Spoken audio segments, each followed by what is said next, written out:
नमस्कार साथियों, स्वागत है आपका गोदारा क्लासेज के ऑनलाइन प्लेटफॉर्म पर। पिछली क्लास में अपने भेड़ की सामान्य जानकारी और प्रीवियस ईयर क्वेश्चनों के बारे में देखा। आज अपने शुरुआत करते हैं भेड़ की प्रमुख नस्लें। शुरुआत करते हैं पहली नस्ल मारवाड़ी से। कौन सी नस्ल? मारवाड़ी। देखो उत्पत्ति स्थान कौन सा है तो इसके नाम से ही स्पष्ट हो रहा है। राजस्थान पहले विभिन्न क्षेत्रों में विभाजित था, जैसे मारवाड़ था, मेवाड़ था, सिवी जनपद, जांगल प्रदेश, योधेय क्षेत्र, अनेक क्षेत्र में विभाजित था। तो मारवाड़ कौन सा क्षेत्र था? इसकी उत्पत्ति देखते हैं। उत्पत्ति देखें कि मारवाड़ कौन सा क्षेत्र था, तो मारवाड़ क्षेत्र था, इसमें एक तो आता था जोधपुर। कौन सा? जोधपुर। एक तो इसमें जोधपुर आता था। दूसरा बात करें तो इसका पास का क्षेत्र नागौर, पाली, ये इसमें आते थे। जोधपुर, नागौर, पाली, ये क्षेत्र इसमें आते थे। तो सर्वाधिक अगर देखें कहां पाई जाएगी राजस्थान में, तो यही पाई जाएगी। इस नस्ल की विशेषताएं अगर अपन ने देखें कि कौन कौन सी है, तो ये नस्ल है जो इसका चेहरा होता है वो काला होता है। त्रिकाजी नस्ल है। त्रिकाजी नस्ल यानी इसके दूध, ऊन और मांस तीनों के लिए पाला जाता है। यह नस्ल है जो सर्वाधिक दूरी, लंबी दूरी तय करने वाली नस्ल है। राजस्थान में सर्वाधिक जो भेड़ें पाई जाती है वो इसी नस्ल की पाई जाती है। तो विशेषताएं, क्या विशेषताएं? विशेषताएं देखें तो एक चेहरा काला, चेहरा काला, ठीक है, ये विशेषता होगी। दूसरी, ये त्रिकाजी नस्ल है। कौन सी नस्ल? त्रिकाजी नस्ल। त्रिकाजी नस्ल। त्रिकाजी नस्ल का मतलब ये हुआ कि ये दूध के लिए भी पाली जाती है, मांस के लिए भी पाली जाती है और ऊन उत्पादन के लिए भी पाली जाती है। एक नस्ल और है जो त्रिकाजी नस्ल है। वो कौन सी नस्ल है? तो वो नस्ल है सोनारी। प्लस सोनारी नस्ल भी त्रिकाजी नस्ल है, याद रख लेना। सोनारी नस्ल भी त्रिकाजी नस्ल है और मारवाड़ी नस्ल भी त्रिकाजी नस्ल है। यह नस्ल लंबी दूरी तय करने वाली नस्ल है। लंबी दूरी तय करने वाली नस्ल। लंबी दूरी तय करने वाली, देखो, लंबी दूरी तय करने वाली नस्ल है। मारवाड़ क्षेत्र में पाई जाती है, जो गर्मी और ठंड दोनों मौसम सहन कर सकती है। गर्मी और ठंड और गर्मी सहनशील नस्ल है। ठंड और गर्मी में सहन करने वाली नस्ल।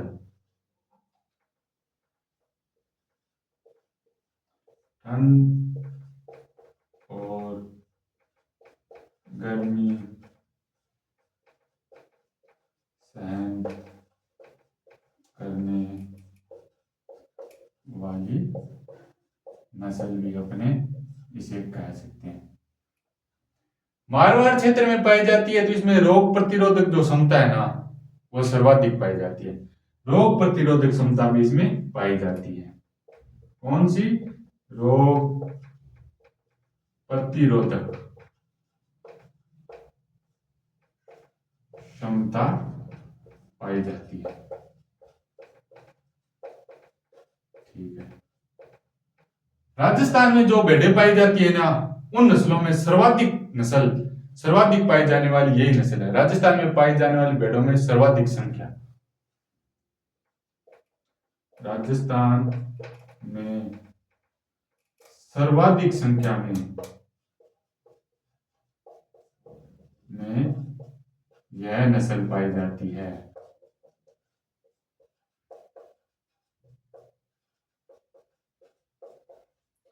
लगभग राजस्थान की 50% यानी आधी भेड़ें इसी नस्ल की देखने को मिलती है। इस नस्ल की ऊन है ना, वो मोटी होती है, इसलिए यूरोपीय देशों में ना इसे जोरिया के नाम से भी जाना जाता है। ऊन मोटी होती है।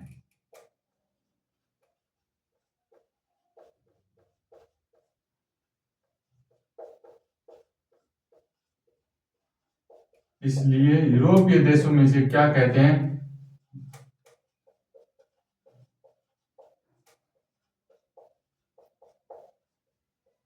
जोरिया के नाम से भी जाना जाता है।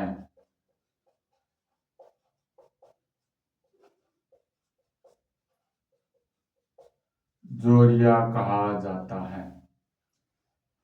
ये थी इसकी प्रमुख विशेषताएं। अब देखें ऊन उत्पादन कितना होता है, तो ऊन उत्पादन होता है 1.5 से 2.5 किलो प्रति वर्ष। वर्ष में 2 बार ऊन की कटाई की जाती है। ऊन उत्पादन 1.5 1.5 से 2.5 किलो प्रति वर्ष इसका जो ऊन उत्पादन है वो अपने को देखने को मिलता है। ये थी अपनी मारवाड़ी नस्ल। इसका मारवाड़ी नस्ल का उत्पत्ति क्षेत्र जोधपुर, नागौर, पाली। विशेषता रंग काला, लंबी दूरी तय करने वाली नस्ल, रोग प्रतिरोधक क्षमता पाई जाती है, ऊन मोटी होती है, इसलिए यूरोपीय देशों में से जोरिया के नाम से जाना जाता है। ये थी इसकी प्रमुख विशेषताएं। और देखें तो ये त्रिकाजी नस्ल है, एक सोनाड़ी नस्ल भी है जो भी त्रिकाजी नस्ल है। ये अपनी देखें तो मारवाड़ी नस्ल थी। अब अपने बात करेंगे अगली नस्ल। अगली नस्ल अपनी है वो है जैसलमेरी। अगली नस्ल कौन सी है? जैसलमेरी। जैसलमेरी के नाम से ही पता चलता है कि इसका उत्पत्ति क्षेत्र जैसलमेर तो होगा और जैसलमेर के आसपास के जिले होंगे। अपनी अगली नस्ल है जैसलमेरी।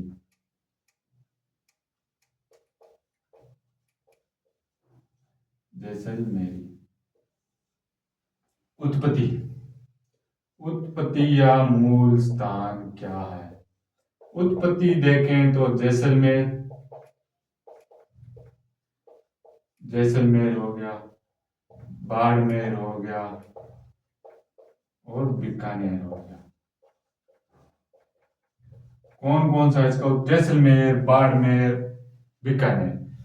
और अपने अगर इसकी बात करें कि इसकी विशेषताएं क्या क्या है, तो इसकी विशेषताएं देखें तो इसकी एक विशेषता है कि इसकी नाक है ना जो रोमन होती है।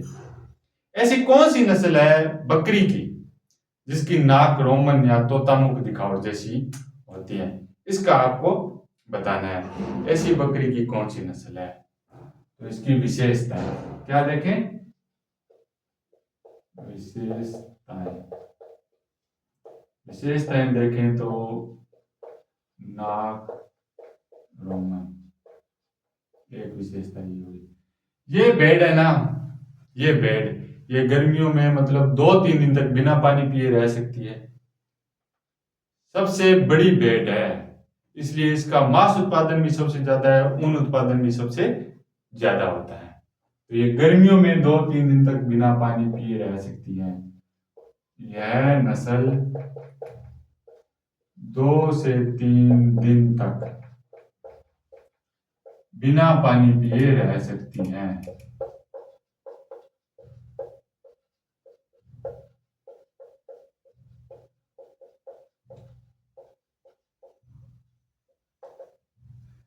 भेड़ की सबसे बड़ी नस्ल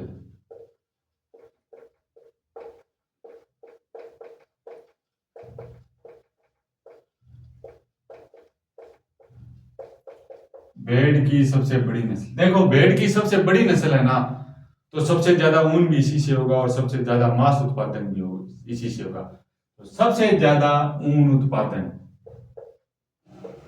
सर्वाधिक ऊन उत्पादन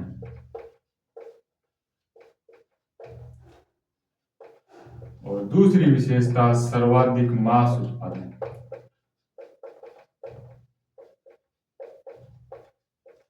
वाली नस्ल। इसकी एक विशेषता देखें ना, तो इस भेड़ को राजस्थान का सरताज कहा जाता है। राजस्थान का सरताज किसे कहा जाता है? तो वह है जैसलमेरी। भारत का सरताज किसे कहा जाता है? तो वो होगी लोही नस्ल। राजस्थान का सरताज, इसका उपनाम मानो चाहे कुछ भी देखो, राजस्थान का सरताज कहते हैं। ठीक है, राजस्थान का सरताज तो इसे कहते हैं, लेकिन भारत का सरताज, भारत का सरताज किसे कहते हैं? भारत का सरताज कहते हैं लोही, लोही नस्ल को भारत का सरताज कहते हैं। ये थी इसकी प्रमुख विशेषताएं। ऊन उत्पादन कितना होता है, देखो सर्वाधिक ऊन उत्पादन, सर्वाधिक कितना हो सकता है, सर्वाधिक ऊन उत्पादन कितना होता है, तो ऊन उत्पादन होता है 2 से 3.5 किलो प्रति वर्ष। ठीक है, प्रति वर्ष 2 से 3.5 किलो ऊन उत्पादन होता है। वर्षा ऋतु में इसके ऊन की जब काटते हैं तो ऊन वो है पीली हो जाती है। ऊन वर्षा ऋतु में कटाई करने पर ऊन पीली हो जाती है। ये थी इसकी प्रमुख विशेषता है जैसलमेरी नस्ल की। तो अपने मारवाड़ी की, उसके बाद जैसलमेरी की। अब अपने 2 नस्ल और करेंगे, वो करेंगे अविकालीन और अविवस्त्र नस्लें। अविकालीन नस्ल से अपने पीछे प्रश्न आया भी हुआ है। अविकालीन नस्ल का उत्पत्ति स्थान है संकरण। अविकालीन नस्ल क्रॉस से अपने को प्राप्त हुई थी। और अविवस्त्र भी 2 नस्ल है ना, अविवस्त्र नस्ल भी, वो भी क्रॉस से प्राप्त हुई थी। तो अपने बात करते हैं अविवस्त्र और अविकालीन की। अविवस्त्र नस्ल, भेड़ की अविवस्त्र नस्ल किसके क्रॉस से प्राप्त हुई और कौन सी संस्थान था जिसने इसका क्रॉस करवाया, संकरण करवाया? तो पहले संस्थान देखते हैं। केंद्रीय भेड़ एवं ऊन प्रशिक्षण संस्थान। प्रशिक्षण था क्या? नहीं, प्रशिक्षण तो जयपुर में करवाया जाता है। केंद्रीय भेड़ एवं ऊन अनुसंधान संस्थान कौन सा था? केंद्रीय भेड़ एवं ऊन अनुसंधान संस्थान।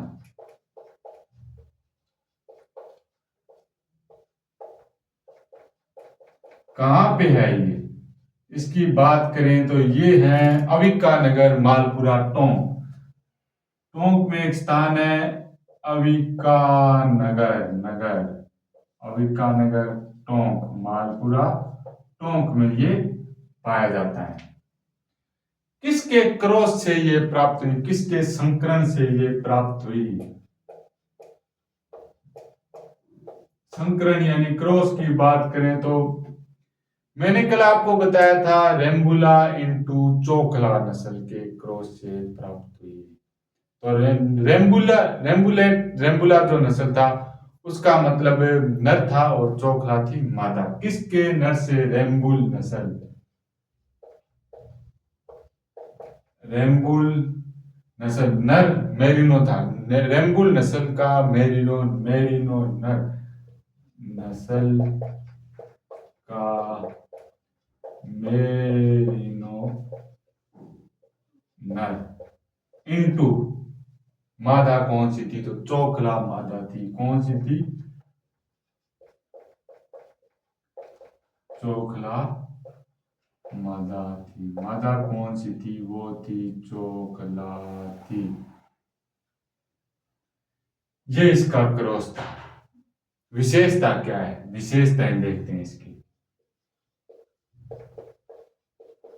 विशेषताएं देखें ना इसकी, तो इसके सींग है ना, जो सींग, इसके सींग सर्पिलाकार, इसके सींग वो कैसे होते हैं? सर्पिलाकार। शरीर का रंग सफेद। दूसरी विशेषता, शरीर का रंग सफेद। तीसरी विशेषता, पूंछ लंबी और पतली। ये है इसकी विशेषताएं। सींग सर्पिलाकार होते हैं, शरीर का रंग सफेद होता है, पूंछ लंबी और पतली होती है। ऊन उत्पादन कितना होता है? ऊन उत्पादन की बात करें तो 2 से 3 किलो प्रति वर्ष। ऊन उत्पादन 2 से 3 किलो प्रति वर्ष होता है। ये थी अपनी अविवस्त्र नस्ल। अब अपने देखेंगे अविकालीन। अविवस्त्र में क्या देखा? इसका क्रॉस किसने, संस्था ने कराया था? वो था केंद्रीय भेड़ ऊन अनुसंधान। संकरण कराया था रेम्बुल नस्ल और चोखला नस्ल मादा थी, उसका हुआ था। शरीर सफेद होता है, सींग सर्पिलाकार होते हैं। ऊन 2 से 3 किलो प्रति वर्ष उत्पादित की जाती है। आगे की नस्ल है अपनी जो वो है अविकालीन नस्ल। कौन सी नस्ल? अविकालीन। अविकालीन का क्रॉस किसने कराया? तो यही संस्थान था, केंद्रीय भेड़ एवं ऊन अनुसंधान संस्थान, अविकानगर टोंक। अविकालीन नस्ल।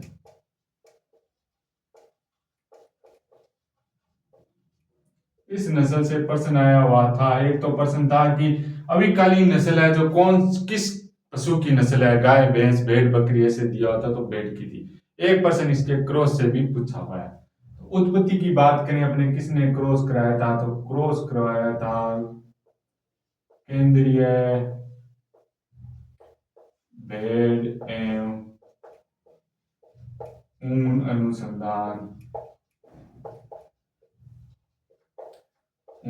अनुसंधान संस्थान कहाँ पे है? अविकानगर टोंक। अविकानगर टोंक में ये संस्थान आता है। क्रॉस संकरण किससे हुआ था? ये मैंने आपको बताया था, कल ही बताया था। रेम्बुलेट या रेम्बुल नस्ल का मेरिनो नर। मैंने कल क्या बताया था वो देखना। तो कल मैंने आपको बताया था इसका उल्टा, मैंने बताया था रेम्बुल नस्ल को मादा बताया था, वो अपने से गलती हो गई थी, इसको सुधार लेना। क्रॉस किसके साथ हुआ था? मालपुरा मादा के साथ। दूसरी नस्ल कौन थी? मालपुरा। मालपुरा वो मादा थी। और मैंने कल आपको बताया था कि मालपुरा नर था और रेम्बुल मादा थी, वो अपने से कल की क्लास में गलती हो गई थी, तो उसे अपने आप सुधार सकते हैं। ठीक है, अब इसकी विशेषताएं बात करें। उच्चतम ऊन पाए जाते हैं गलीचे बनाने के लिए, अच्छी ऊन होती है। शरीर का रंग सफेद होता है। विशेषताएं देखें तो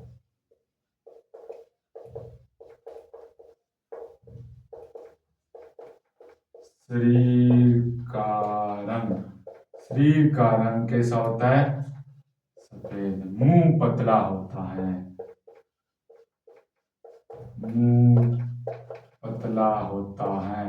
वह कान छोटे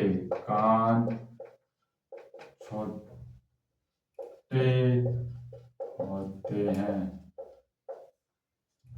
इस नस्ल की ऊन से सर्वश्रेष्ठ कालीन बनाई जाती है। इस नस्ल की ऊन से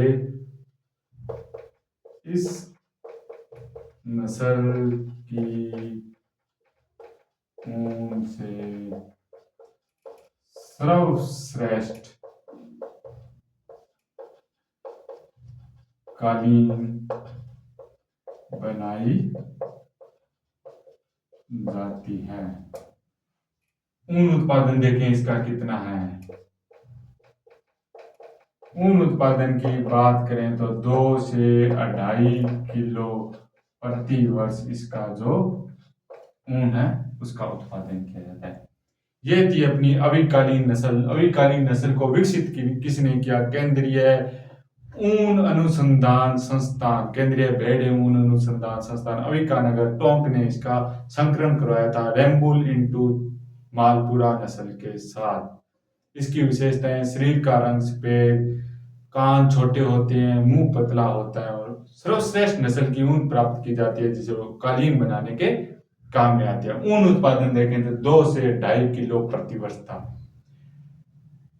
अभी अपने मारवाड़ी, जैसलमेरी, अविवस्त्र और अविकालीन नस्लों के बारे में पढ़ा। आगे अपने देखेंगे जो कृषि प्रशिक्षण में और 4 नस्लें दी हुई है उनके बारे में देखेंगे। आज की क्लास में इतना ही। क्लास कैसी लगी? अगर अच्छी लगी हो तो चैनल को सब्सक्राइब और वीडियो को लाइक जरूर करना और इस वीडियो को हर उस विद्यार्थी तक पहुंचाना जो कृषि प्रवेशक की तैयारी कर रहा है, ताकि कोई भी विद्यार्थी पैसों के अभाव में कृषि प्रवेशक की तैयारी करने से वंचित ना रह जाए। धन्यवाद।